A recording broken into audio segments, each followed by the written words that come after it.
அதுக்காக சொல்லலை, அது அவன் வேணா சொல்லாமல் இருந்திருக்கலாம். நான் கூத்துப்பட்டு அவனோட ஃபேன். நான் அவன் அவ்வளோ பிரமாதமாக நடிப்பான். நான் அவன்கிட்ட சொல்லியிருக்கேன். நான் எல்லாரும் சிறந்த நடிகர்கள் தான் கூத்துப்பட்டில். ஆனால் ஒரு சிலரை எனக்கு ரொம்ப பிடிக்கும். விமல் ரொம்ப பிடிக்கும். பாபுன்னு ஒருத்தர் இருந்தார், சாந்தகுமார் ஒருத்தர் இருந்தார், குரு சோமசுந்தரம், அப்புறம் முருகதாசன் ஒருத்தர். இவங்கெல்லாம் வந்து நான் அவங்களோட விதார்த்து, அவங்களோட பெரிய ஃபேன். அவங்க நடிக்கும்போது பார்க்கறதுக்கு அவ்வளோ அழகாக இருக்கும். அவ்வளோ பிரமாதமான ஆக்டர். இந்த படம் இந்த சார் வந்து விமலுக்கு வந்து மிகப்பெரிய ஒரு கம்பேக்காக இருக்கும் நான் முழுமையாக நம்புகிறேன். அது இந்த மேடையிலேருந்து தொடங்கிடுச்சு. உனக்கு வாழ்த்துக்கள். ரொம்ப நன்றி. ரொம்ப நல்ல படம். அப்புறம் இப்போ எனக்கு தடுமாறுது. மெட்டி ஒழியில்னு அவர் பார்த்துட்ருக்கேன். 20 அவரோட இன்டர்வியூ படிச்சிருக்கேன். அவர் சந்திக்கும் போது நான் சொல்லியிருக்கேன். நான் அவர் ஆட்டோ ஓட்ட ஆரம்பிச்சுன்னு நினைக்கிறேன். 500 ரூபா சம்பளமா? ஓகே, நான் கூட சொல்லிட்டேன் போல இருக்கு.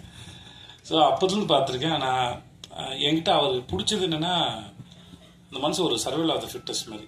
ஒவ்வொரு முறையும் தான் நினச்சதை ஒரு இடத்துலையோ சேஃபாக நான் சந்திக்கும் போது கேட்டேன். நான் சார் ஆட்டோ டிரைவராக இருந்தீங்க சார், அதுக்கப்புறம் சீரியல் ஆக்டர்னு அங்கேயே தங்கி இருந்திருக்கலாம்.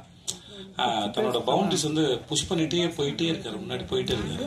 இப்போ வரைக்கும் அதை செஞ்சுட்டே இருக்காரு. எங்க கூட விடுதலை பண்ணும்போது கூட இடைவெளியில வந்து அவர் அரசியல் புஸ்தகங்களை படிச்சுட்டு இருக்காரு. அவர் தன்னை தயார்படுத்திட்டே இருக்கிறது வந்து ரொம்ப அழகா இருக்கு. அது அவருடைய முகத்தை இன்னும் ரொம்ப அழகா வசீகரமாக்கிட்டே போகுது நான் நம்புறேன். அவருடைய அரசியல் எதிர்காலத்தையும் நான் வந்து அவரோட எதிர்பார்த்துட்டு இருக்கேன். அவர் பேசுறதை கேட்கறதுக்கு, அரசியல் விஷயமா அவர்கிட்ட பேசும்போது கேட்கறதுக்கு ரொம்ப அழகா இருக்கும். அந்த படங்களை பற்றியும் முக்கியமாக அந்த சார் படத்தில் இருக்கிற வசனங்கள்லாம் வந்து அப்படியே தெரிக்குது. ஒவ்வொரு வசனம் வந்து நம்மளை உட்காந்து நிற்க வச்சு அதை யோசிக்க வைக்குது.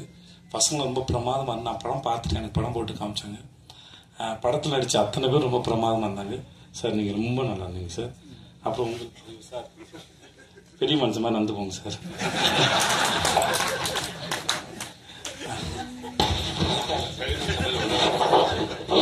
எல்லாருக்கும் ஒரு இதுவரைக்கும் வெளியே வராத செய்தி. இவருக்கு பர்மிஷன் கேட்டு தான் சொல்லணும், டைரக்டர் பர்மிஷன் கேட்டு தான் சொல்லணும்.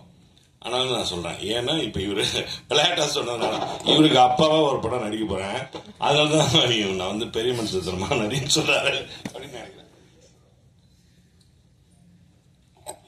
விளம்பர இடைவெளிக்கு பிறகு மீண்டும் தொடங்குவோம். சார் உங்களுக்கு அப்போ சார் உங்க பேர் என்ன சார்? சந்திரகுமார் சார். நீங்கள் படம் பார்த்தீங்கன்னா அவர் ரொம்ப பிடிச்சிடும். அவரோட லுக்கும் கெட்டப்பும் சரி அவ்வளோ பிரமாதம் நடிச்சிருங்க சார். ரொம்ப நல்லா இருந்தது. சாயாதேவி வந்து எனக்கு டிஎஸ்பி கூட நடிச்சிருக்காங்க. வாழ்த்துக்கள் உங்களுக்கும். மற்றபடி படத்தில் நடிச்ச எல்லாருக்கும் என்னுடைய வாழ்த்துக்கள். படம் ரொம்ப நல்ல படம், ரொம்ப நல்லா வந்திருக்கு. படத்தோட கடைசி ஆஃப்னர் வந்து நான் ரொம்ப அங்கே கடைசி ஆஃப்னர் வந்து போகிறதே தெரியல. முடிச்சு அந்த கிளைமேக்ஸ் வந்து நம்ம எல்லாருக்கும் அவ்வளோ திருப்தியான கிளைமேக்ஸாக இருக்கும். நம்ம இந்த படத்தை திரும்பி பார்க்கணுங்கிற எண்ணத்தையும் இந்த படம் ஏற்படுத்தும் நான் நம்புகிறேன். அப்புறம் ஐயோ ப்ரொடியூசரா எனக்கு இந்த ஆளை ரொம்ப பிடிச்சிருக்கு. அவரோட கண்ணு ரொம்ப நல்லா இருந்தது. மொதல் படம் சொன்னாங்க, அப்படி தெரியல. அந்த கேரக்டரை ரொம்ப கேஷுவலாக ரொம்ப கூலாக ஹேண்டில் பண்ணியிருந்தார். மியூசிக் டைரக்டர் சித்து, உங்களோட மியூசிக் ரொம்ப நல்லா இருந்தது. உங்களுக்கு வாழ்த்துக்கள் சார். அந்த படிச்சுக்கிறோம் பாடல் ரொம்ப பிரமாதமாக இருந்தது சார். ரொம்ப பிரமாதம் சார். ரொம்ப நன்றி சார். இங்கே வந்தது அவங்க அத்தனை பேருக்கும் நன்றி. வாழ்த்துக்கள். நன்றி.